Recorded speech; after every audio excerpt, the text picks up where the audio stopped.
L'autre jour, hier en fait, ici même, dans ce petit jardin de curé où les gens maintenant viennent se glisser en franchissant le petit portail dès qu'ils sont sûrs que personne ne les voit, l'autre jour donc j'ai raconté une mésaventure qui m'est arrivée alors que j'allais chercher de la terre à Hortensia, de la terre couleur chocolat dans une forêt de sapins sur le plateau à 5 kilomètres. Et pour entendre mon récit, il y avait pour une fois Léon, notre bizarre génie qui voit toujours des choses inattendues et qui avait emmené avec lui un curieux personnage nommé Dominique et qui travaillait dans une abbaye au nord du département.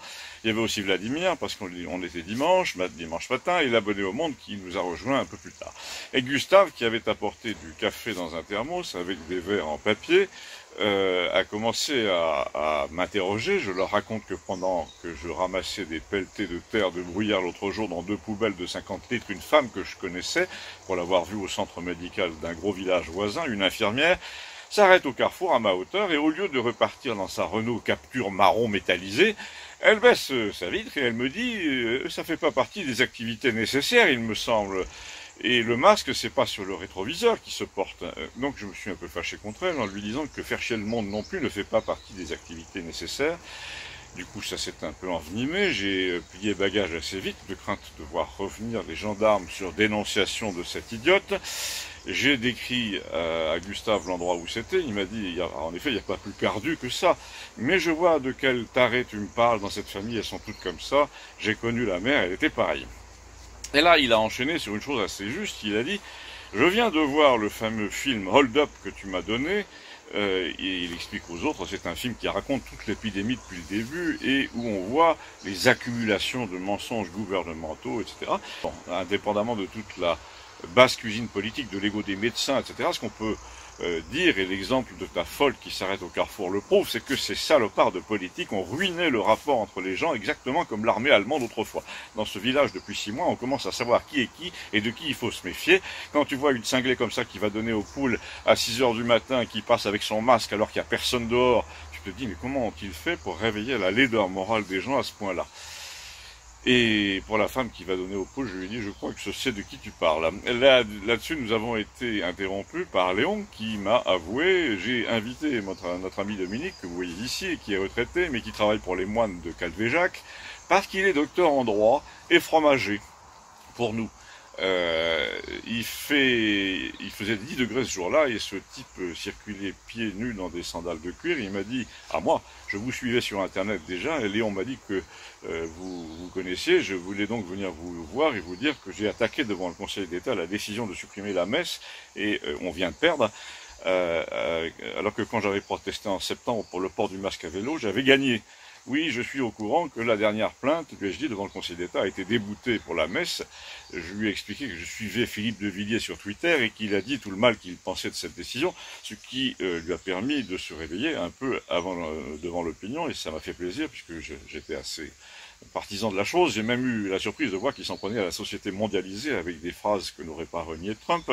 Et là-dessus, l'abonné au Monde est arrivé en catimini pendant que je remerciais notre hôte, le docteur en droit, de m'avoir apporté le jugement du Conseil d'État. J'ai eu le temps de jeter un coup d'œil pendant que nous discutions. Ils étaient plusieurs à se plaindre, en fait, dans ce papier, plusieurs associations notamment, à attaquer sur le fait qu'on avait le droit de se réunir dans la queue du Castorama ou du Carrefour, mais pas d'aller à la messe. À quoi le Conseil d'État a répondu que les églises n'étaient pas fermées pour autant, mais qu'il ne fallait pas s'y rassembler vu le contexte sanitaire, et que donc la requête était déboutée. Notre juriste nous a expliqué que sur le plan du droit, c'était une absurdité totale, sur le plan sanitaire aussi, même l'abonné au Monde qui avait apporté un paquet de pépitos pour nous amadouer et pour aller avec le café, n'a pas osé dire le contraire. Nous avons donc bu le café et l'abonné au Monde a ricané sur l'élection américaine en disant à Gustave, alors, tu vois ton champion, hein, il a mordu la poussière comme on l'avait dit. Que n'avait-il pas dit justement?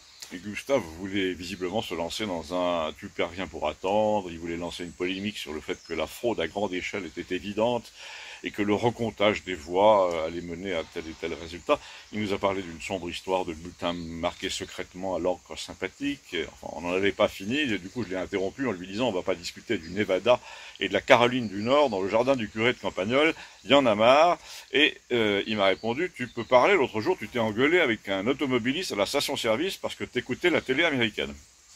Là, j'ai dû l'admettre, il avait été témoin de ce fait minuscule. C'est vrai, j'attendais mon tour, la fenêtre ouverte devant les pompes à essence, c'est une grosse station d'autoroute et mon téléphone portable sur le tableau de bord diffusait en direct la chaîne américaine Fox News en 4G.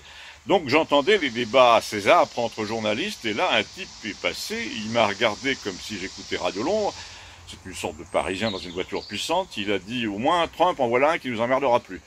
Et là j'ai répondu, moi je suis sûr qu'à l'heure qu'il est, là où il vous emmerde quand même, et je suis pas loin d'en faire autant. Ça a dégénéré bien entendu, vu ma réponse, il portait un masque bien entendu et moi pas, et enfin je suis comme Gustave, moi je trouve que ce qui mériterait la haute cour, c'est le fait que nos gouvernants aient rendu les gens haineux et névrosés exprès en moins de 6 mois comme ça. Et pour nos amis, au pied de l'église, j'ai fait toute une explication à propos de la télé Fox News qui permettait de combler les trous, mais véritablement béants dans l'information française. J'ai rappelé que la fin de campagne américaine avait été marquée par un scandale, une sombre affaire d'ordinateur portable, dans lequel on avait retrouvé des traces d'affaires financières impliquant le père Biden avec la Chine. Ensuite, un ancien associé du fils a témoigné sous serment que, bien entendu, le père, alors vice-président, participait à leur tour de table en affaires, faisait des affaires comme tout le monde, donc en utilisant sa qualité de numéro 2 de l'État, et de ça, on n'a rien dit dans les télés françaises.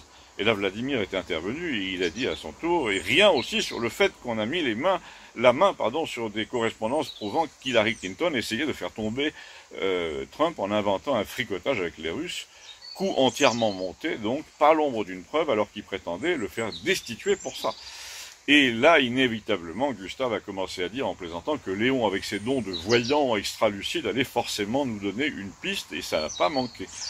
En réponse à la question « Est-ce que tu vois l'avenir ?», il a répondu « Non, mais c'est l'avenir qui nous voit ». Surprise générale. Moi, j'ai compris assez vite ce qu'il voulait dire. En tant que titulaire de cette petite rubrique capable de déplacer le juriste d'une abbaye dans le modeste jardin du curé de Campagnol, j'ai compris que ce qu'il voulait dire, c'était que ça fait 4 ans que je raconte ce qui se passe ici, et maintenant, comme si j'ouvrais un hublot sur le présent pour des Français futurs, en quelque sorte. Et il a dû l'expliquer à l'abonné au monde, aux jeunes Russes ukrainiens Vladimir. Il leur a dit « Faites un signe à nos amis du futur, un signe à la François Villon, vous savez que dans le genre frères humains qui après nous vivez, n'ayez les cœurs contre nous endurcis ». Cette rubrique de notre ami, il m'a désigné, il parlait de moi, n'a aucune raison de disparaître des écrans. Certes, disparaître des mémoires peut-être, mais des archives, non. Donc, il faut faire un signe à nos descendants pour leur raconter ce qui se passe en ce moment en France, car ils ne le croiraient probablement pas. Et là, au lieu de nous parler à nous, Léon s'est tourné vers une caméra virtuelle devant nous pour lui dire, et pour dire donc à nos descendants à travers elle, il est évident que le gouvernement français, en ce moment, a signé une sorte de pacte international contre son peuple.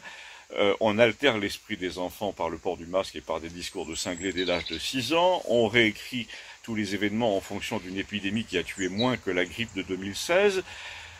Ils sont en train de lessiver le tiers de l'économie en pariant que les gens ruinés vont la fermer pour ne pas perdre leurs allocations minimum. Ce qu'on peut dire à nos descendants, qui eux ont déjà vu la chute de ce projet criminel, et pourquoi il a été conçu, c'est que nous étions nombreux à ne pas marcher dans la combine, et que nous avons toujours cru que Dieu nous aiderait. C'est ça, a dit l'abonné au monde, en nous envoyant Philippe de Villiers peut-être, parce que lui, il n'avait pas oublié qu'il avait prophétisé son retour il y a 1 mois ou 2. Non, non, pas seulement, a répondu Léon, bien avant, il va se produire des choses, pas forcément effrayantes d'ailleurs, mais tout à fait prodigieuses au sens propre.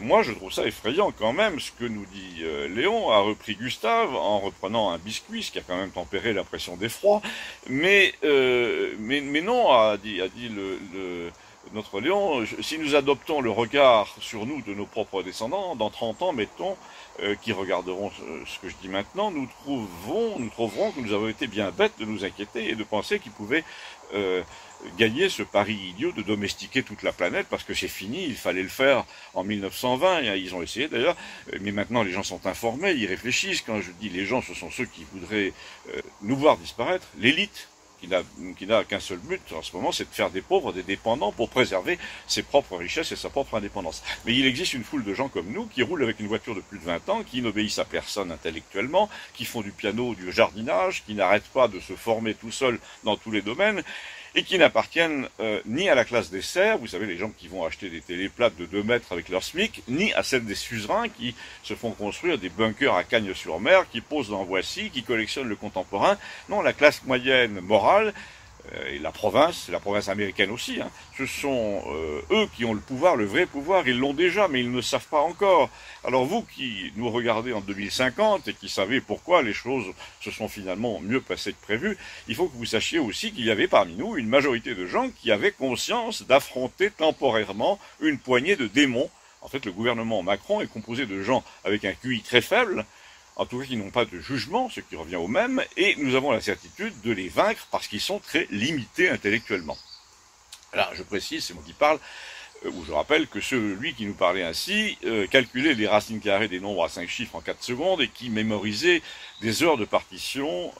Donc l'abonné au Monde s'est presque emporté contre lui. Il a dit « Ah non, non, je ne peux pas supporter ce vocabulaire biblique à la con. C'est une affaire de gestion, tout ça. Il y a des choses à faire. On les fait et quand on réussit à les faire, les réformes par exemple, c'est pas grâce à une intervention divine, c'est parce qu'on a tout bien calculé. Et voilà. » Et Gustave lui a répondu, oui, c'est à peu près ce que disait l'armateur du Titanic, il avait tout prévu, il n'avait aucune raison que, sauf que si, il y avait plusieurs raisons de voir les choses se passer autrement, et c'est pareil aujourd'hui, par exemple, il est évident que Trump est un iceberg détaché de la banquise pour rencontrer le Titanic, mais la compagnie s'en fout, le bateau du système est insubmersible, et elle dit tout va bien. Je suis assez d'accord avec Léon, ceux qui font de l'ingénierie sociale, ceux qui manipulent les foules avec leurs masques inutiles mais obligatoires, ceux qui s'appuient sur les caractères de délateurs dans les villages pour contrôler les gens, ceux qui disent attention les cas se multiplient alors qu'en fait les malades sont très peu nombreux et les morts encore moins, et bien ceux-là n'ont pas compris qu'ils vont être balayés par l'histoire. Le seul problème que nous aurons, c'est de tempérer la rigueur de la foule à leur égard, parce qu'elle voudra les punir. Vladimir a ajouté, le plus ennuyeux, c'est qu'au bout d'un moment, et on a eu ce genre de cas 100 fois dans les pays de l'Est, c'est que les gens au pouvoir, quand ils sont allés trop loin contre leur peuple, en truquant les élections par exemple, sont obligés d'aller de plus en plus loin dans la répression, dans le mensonge, parce que s'ils lâchent prise, ils savent bien qu'ils seront dévorés. Et là, pour nous expliquer la suite, il nous précise qu'il a eu une copine roumaine autrefois, et qui sait très bien ce qui s'est passé dans la Roumanie de Ceausescu, et que c'est un résumé de ce qui nous arrive. Ceausescu, nous a-t-il dit, était un salopard qui faisait raser les villages comme campagnols pour mettre leurs habitants dans des barres d'immeubles. C'était tellement systématique et tellement horrible ce qui se passait que partout les villages français ont essayé de se jumeler avec des villages roumains, ça s'appelait d'ailleurs Opération Village Roumain, c'était dans les années 90. Et la justification, c'était qu'il fallait faire, du côté du pouvoir, c'était qu'il fallait faire des réformes, donc en gros comme pour Macron, même vocabulaire, et il sentait bien qu'il n'arriverait pas à soumettre son peuple s'il ne l'empêchait pas de mener une vie normale, et là nous y sommes, plus de fêtes, plus de cultes, plus de voyages, une attestation pour tout, l'embrigadement des enfants de 6 ans, et parallèlement tu voyais ce crétin tout bronzé, je parle de Ceausescu, pas de l'autre, mais encore, avec son araignée de femme, là aussi, il s'agit de Ceausescu, à la plage, dans les magazines, etc., pendant tout l'été. L'abonné au Monde a interrompu un peu faiblement, mais dis donc, tu ne nies pas qu'il y a eu une épidémie quand même. Non, non, je nie, a-t-il dit, la nécessité d'en faire des tonnes à propos de cette épidémie. Elle est le prétexte pour ruiner des millions de gens qui, s'ils veulent continuer à nourrir leurs enfants, seront bientôt obligés de se faire vacciner. Alors là, l'abonné au Monde a dit, n'importe quoi. Ben justement, hier je disais qu'un jeune crétin de chez Macron, député d'ici, du Lot exactement, évoquait l'obligation du vaccin en disant que ce n'était pas exclu. L'abonné au Monde nous a fait observer qu'il était obligatoire depuis des années pour les enfants des écoles, et il m'a dit, je suis sûr que toi, il m'a dit à moi, je suis sûr que toi, tu as eu la variole, le BCG comme tout le monde, et j'ai répondu un peu irrité, oui mais tu avoueras que vacciner les enfants de 10 ans contre une maladie qui tue les gens une fois sur 10 et autour de 84 ans, ça éveille un peu les soupçons, du genre que cherche-t-il ? Et là, notre juriste d'abbaye a dit dans l'immédiat, à moins qu'ils ne changent la loi de fond en comble, ils ne peuvent pas vous envoyer la police avec une seringue. Mais on peut très bien imaginer qu'ils inventent une menace relative à la santé publique pour interdire les trains ou les avions à ceux qui n'ont pas le certificat de vaccination. Déjà, ils vous interdisent la messe du dimanche parce que vous représentez soi-disant un danger. Et si ça se trouve, quand on aura un vaccin, il faudra se faire vacciner pour assister à la messe. Et là, Léon lui a dit à ce Dominique, racontez-nous ce que vous allez faire avec les gens de la paroisse de Calvéjac dimanche.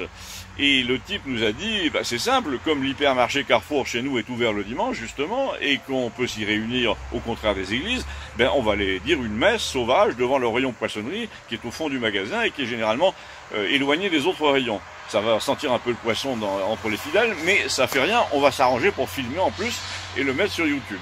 Donc c'était avant-hier, dimanche, j'espère qu'ils ont réussi leur coup, et je voudrais pour terminer vous citer la fin du récit de Vladimir à propos de la Roumanie de Ceausescu. Il a dit Macron a intérêt à ce que Trump ne finisse pas par l'emporter parce que sans ça, il est très mal barré ce garçon. L'abonné au Monde a dit je vois pas le rapport et ben moi je suis intervenu pour dire ah si moi je le vois très bien. Ce que la presse française ne vous dit pas, c'est que Trump a fait toute sa campagne sur le thème. C'est un coup monté cette histoire sanitaire. Ces dingues du masque et du confinement veulent tuer l'économie pour des raisons pas claires, alors que l'autre, là, Biden, était masqué tout le temps pendant la campagne et disait si je suis élu, je resserre les boulons.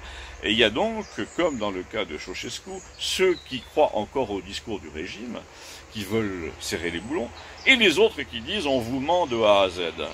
En tout cas, a dit Vladimir, si jamais Trump arrive à redevenir président, le pilote de l'hélico de l'Élysée fera comme celui de Ceausescu, il refusera de décoller. Comme dit Léon, bien le bonjour aux gens de 2050 qui nous regardent en ce moment, et en attendant, vous, à la semaine prochaine, merci.